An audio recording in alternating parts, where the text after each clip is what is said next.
down those cards. Fortune teller! Cards mean different things at different times. Do you know anything about tarot cards? Oh, a crystal ball. Gather around, children. Listen to the mystic.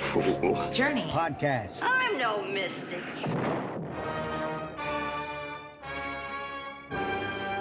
Welcome back to the Mystic Fool's Journey podcast. I'm Anna. This is Ruth. Howdy. And today we have a special guest, Ellie Remo. I would love Ellie to introduce herself for all of our listeners who are meeting you for the first time. And of course, please let us know how to properly pronounce your name. So I'm Ellie Remo, or Ellie Remo Tige, whatever you prefer, or just Ellie.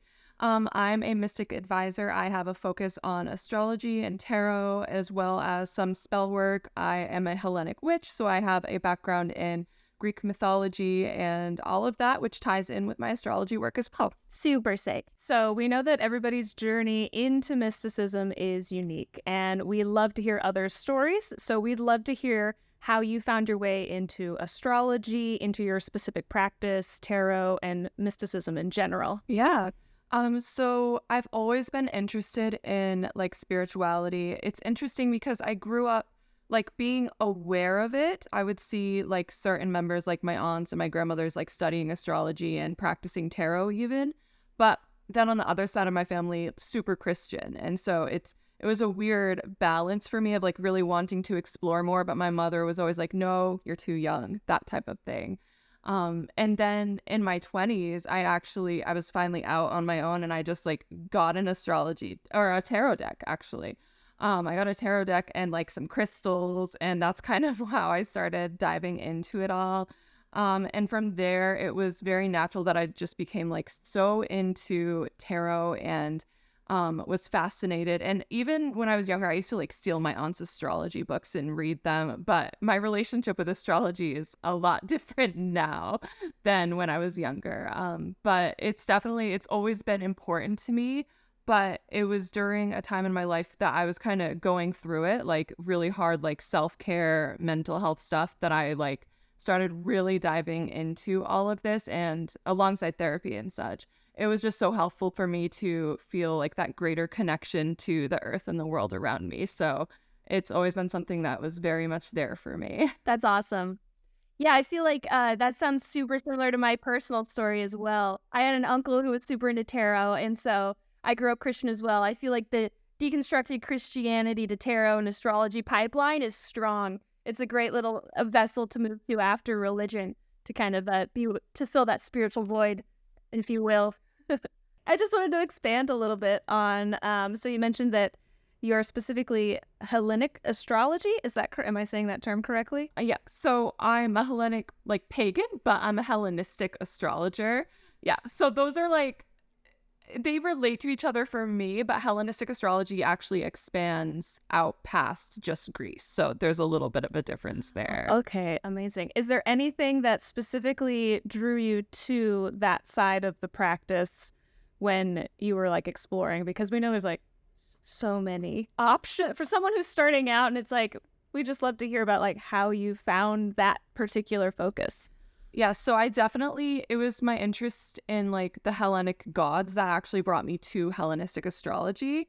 So literally, when I was talking about like getting my tarot deck and getting into all of that, I also just remembered my love of the goddess Aphrodite. Like from my younger years, we all hear about like Greek mythology, and I was just always drawn to that goddess. And when I found out that people could worship those gods, I was just like, okay. So I just started like giving her offerings, getting her a little statue. And from there, I just fell into just like studying the other deities and the culture at large. And then when I found out there's like an astrological practice that was practiced within that like ancient Greek community, I'm just like, oh, I want to learn more about that. And I want to study that instead of like the pop astrology that I've been into for most of my life. Amazing. Ruth can attest to this.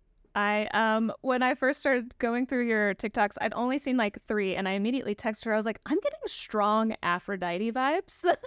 And like, I didn't even know. I hadn't even made it to any of the ones where you talked about her or any of the gods. And I was just like, strong Aphrodite vibes. I hope she's cool with me like thinking that, because like that's what I'm getting. That's what I got through all the vids. I love that. That makes me so happy.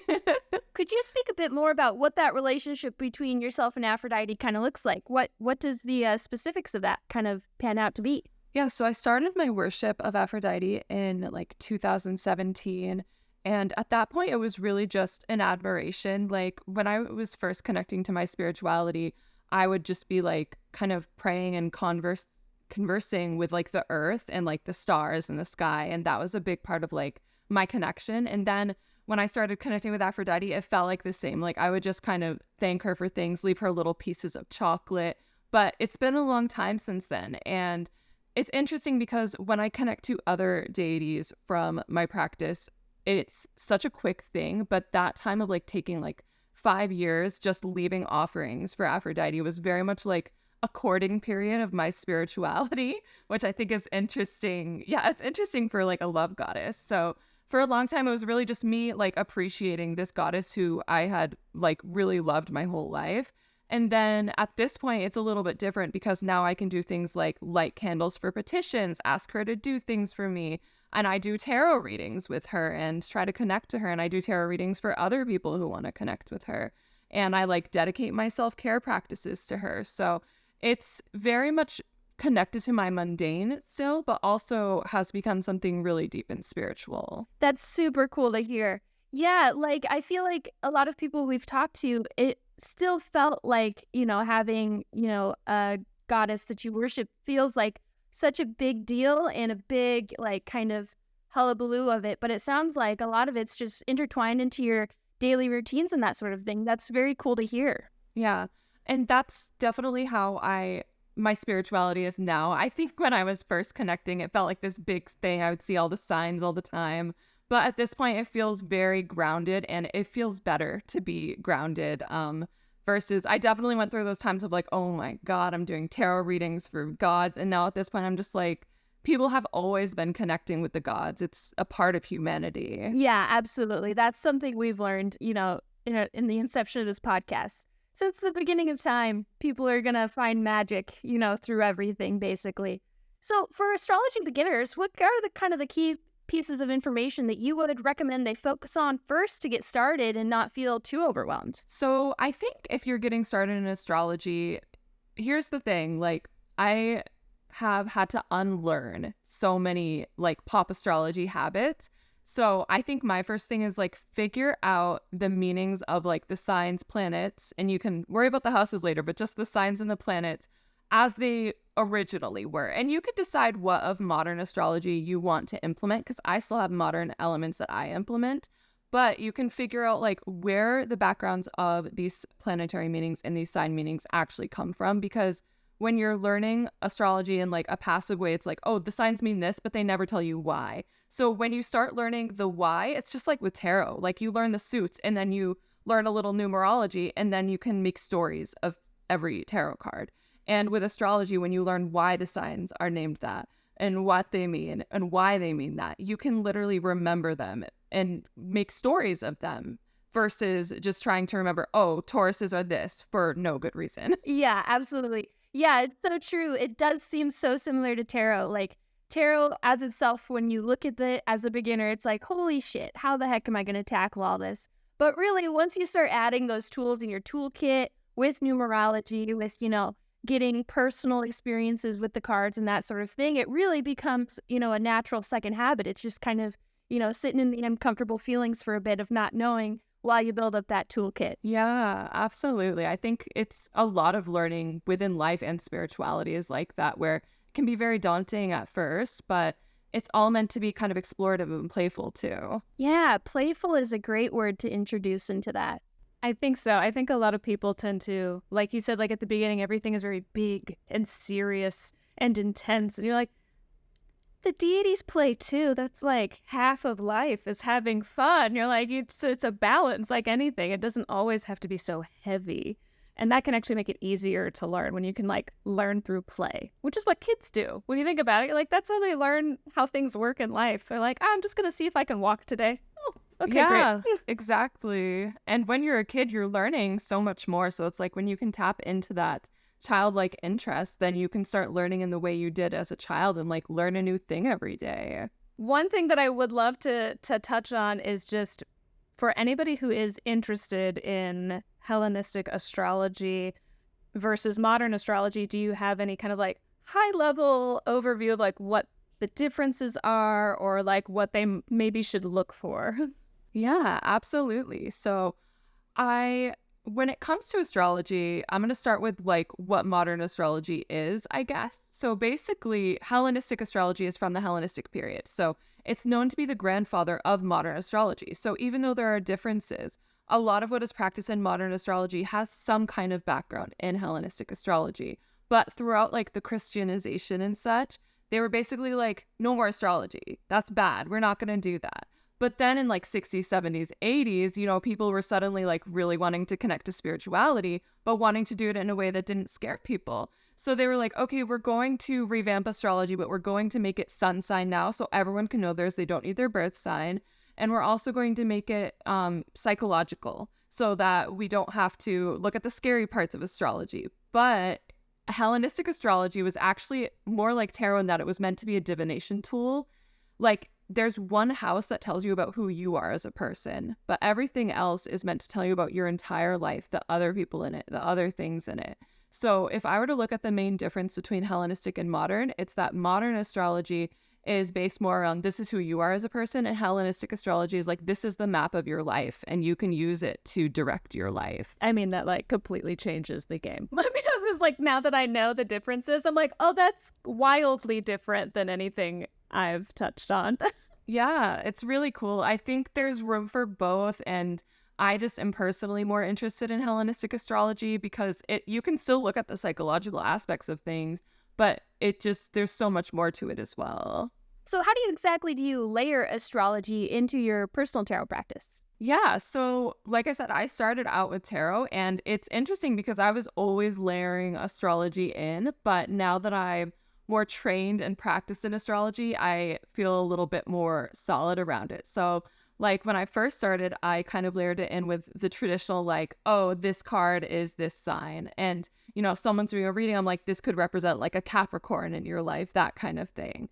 But the more I have like studied, the more I'm kind of breaking free of like the traditional, this card always has to mean this sign, because it's just so much more fun and playful to figure out what my relationship with the cards and the signs are. And like, a lot of people say, for example, Pisces is the moon, but as an astrologer, that just doesn't make sense to me. So I'm like, no, Cancer is the moon. Like Cancer is always going to be the moon. You can't take that away. So yeah.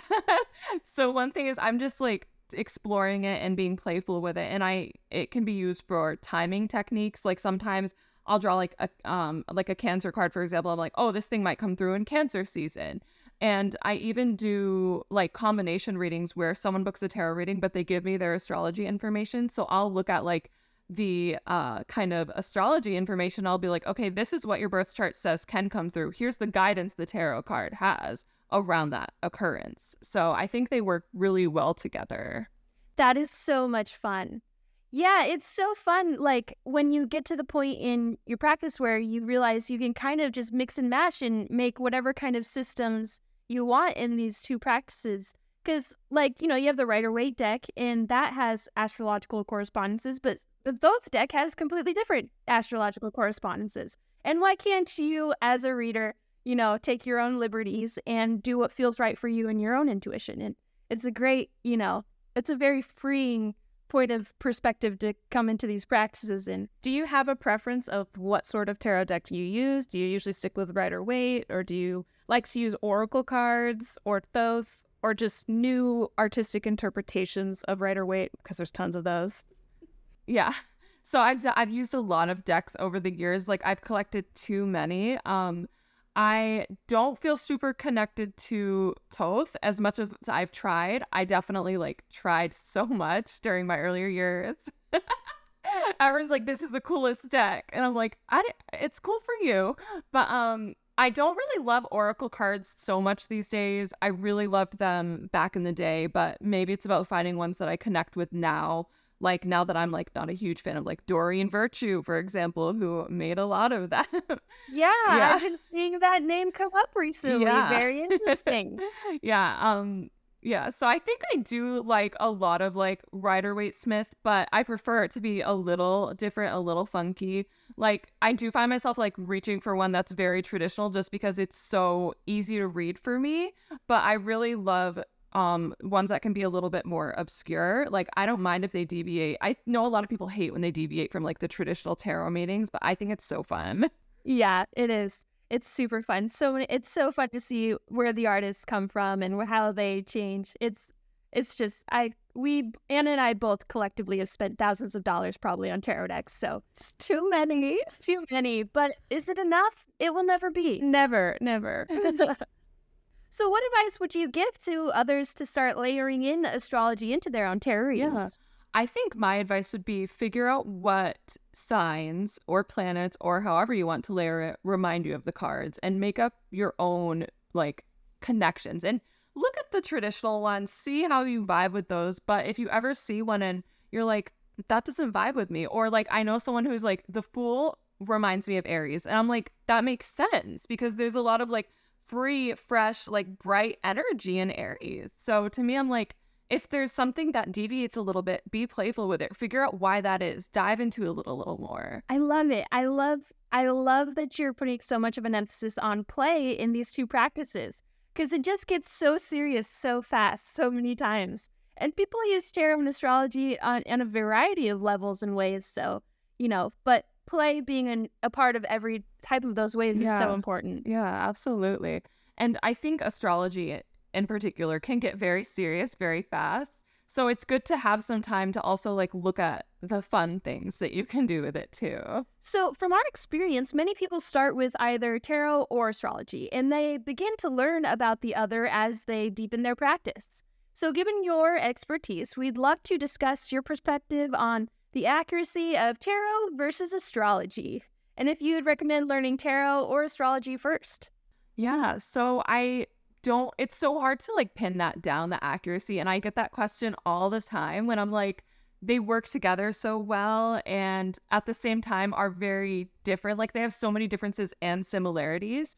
But the way I generally see it is astrology is more rigid and I see tarot as a little bit more fluid. So I think astrology is better for like, here's what's going to happen, here's how it's going to happen, here's when it can happen. Like so many people will ask me like a timing question on tarot and I'm like, I want to do that in astrology. But I love using astrology more for guidance, more for like, okay, now that we know the rigidity of what's happening, here's how we can work through that. Because astrology doesn't always do that. But then I reach to tarot and I'm like, okay, tarot can help us figure out, give us a little comfort, a little love, a little support there. So I would actually recommend starting with tarot. That's where I started. And I also think it's a little more simple to learn. But if you want to learn both of them at the same time, or, you want to learn them, you want to do astrology first, there's no harm in that. But I do find astrology to be more playful and fluid, which is why I would recommend, or tarot to be more playful and fluid, which is why I would recommend that for beginners. Yeah, it definitely softens the blow. But if there's anything else, Ellie, that you would like to talk about or discuss, you're more than welcome to, or? Yeah. I think one addition I just wanted to add around my last point is that astrology, even though I said it can be very harsh, it also can be very comforting. Like the ancient astrologers originally, at least two of them have been quoted in saying that astrology helped them feel closer to the gods and helped them feel like they were ready to weather what comes ahead, even if it's bad and hard. So I think astrology can be really big, and there's a lot of fear-based astrology out there, and it can be weird to like connect with our fate. But it's meant to be a tool that helps us feel more soothed. So if we ever feel like the opposite and we feel like, oh my God, this is so big, this is so scary, I'm drowning, it's time to take a step back and maybe connect with some comforting tarot instead. I like that. That's a solid piece of advice. I feel like either one of the practices should never be just one thing. They're always, fluidly jiving between two sides of the spectrum here, and that's a piece of comfort as well. Absolutely. I think so too. I love it. I like to think of them both as languages. Yeah, that's a good way of looking at it. Yeah, we're just like, we've now learned like a new dialogue. We've learned a new set of vocabulary to mix in. So they should be able to blend and morph and add more meaning to your life. but also not to be too serious. Yeah, I think so too. Is there anywhere where you want people to check you out, find you? I know we found you on the TikTok. Is there anything else you'd like to promote? I am over on TikTok and YouTube at Ellie Remo TK, and you can find me there and on my website, ellieremo.com. Great. Well, it was awesome talking to you, Ellie. Yeah, thank you so much. Thank you. It was great talking to you too.